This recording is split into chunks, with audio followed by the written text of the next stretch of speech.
The Adirondack Park of upstate New York is the largest state-level protected area in the contiguous United States.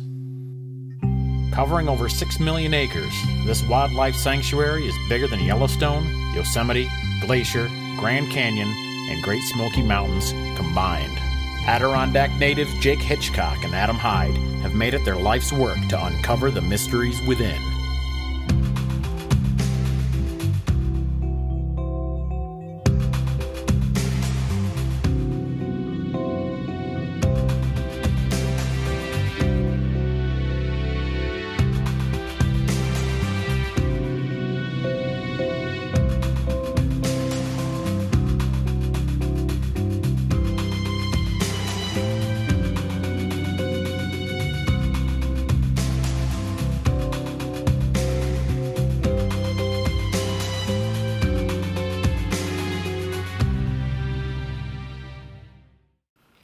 Something done.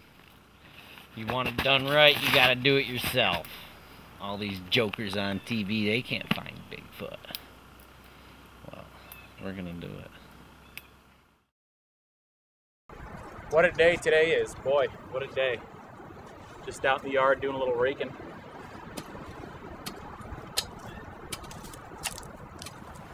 You know, I'm just everyday normal guy. Born and bred. Bakers and Mills. I've lived here in Olmstedville, next door to Minerva, for the past decade.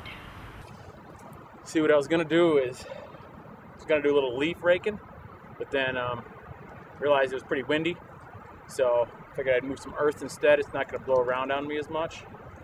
I work with my hands as a stonemason during the summer months, weather permitting. Just trying to take this down a little bit. I like to think of myself as someone who's maybe in touch with certain things. It seems more and more, you know, more TV shows, there's more stuff on the news about Bigfoot all the time, it seems. Seems like it's becoming more and more popular with the people. I don't know if it's because technology nowadays. Everyone's got personal handheld devices, most of which record pretty good. HD, 1080, most of them, right on their phones. So that's gonna give people the ability to just shoot stuff, capture stuff whenever they see it, almost immediately. On a camping trip we took with my uncle and my brother and a cousin. You know, I don't know if this is an old memory or just, something I want to believe, but I'm pretty sure we smelled a Bigfoot the night we camped up on that mountain. We heard something. Something that wasn't a bear, wasn't an owl, it wasn't a coyote or a coy dog. Something else. Ever since then, I just curious. I want to know. I want to find out for myself if I can, if in fact I can. If there's nothing there, there's nothing there, But at least I know that I went out there and tried, Not just did this from the couch. I was out here one night in the barn here, working on a project, when I heard this strange noise that kind of started reverberating in the room. I had headphones on too, and I took them off and turned my computer off, or down, turned the volume down, and it happened again. I heard it again, and it was long. It was a long call. I tell people it kind of sounded like a noon whistle almost, but real low, and definitely like animal. You could tell it was coming from something big. You could just feel it. So as soon as I heard it, I was like, I got to get my recorder going. So my recorder was right there. I actually just grabbed it and went to hit record, and the batteries were, of course, dead.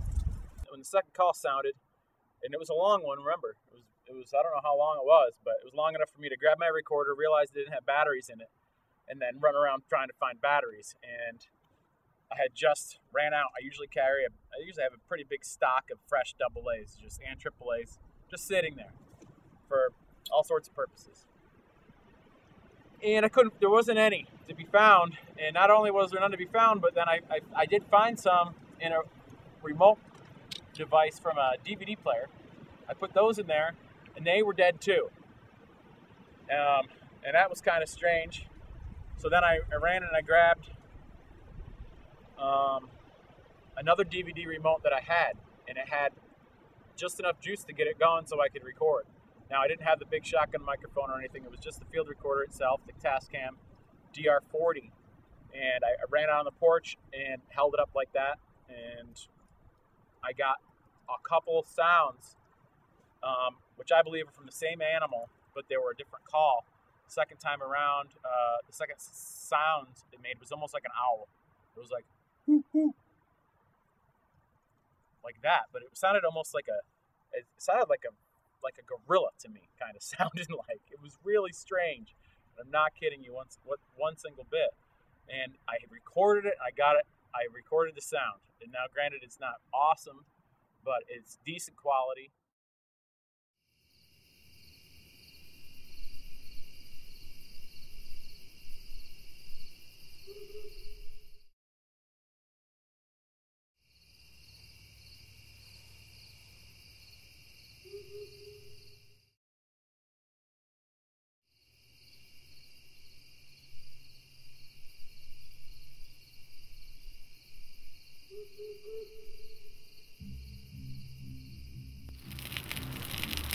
Turn around.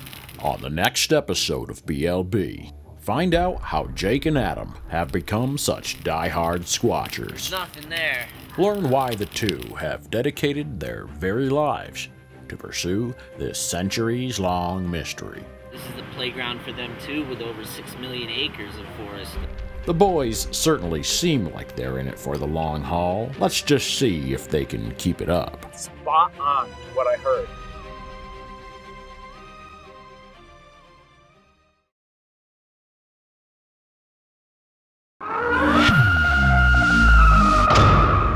Gnarly dude.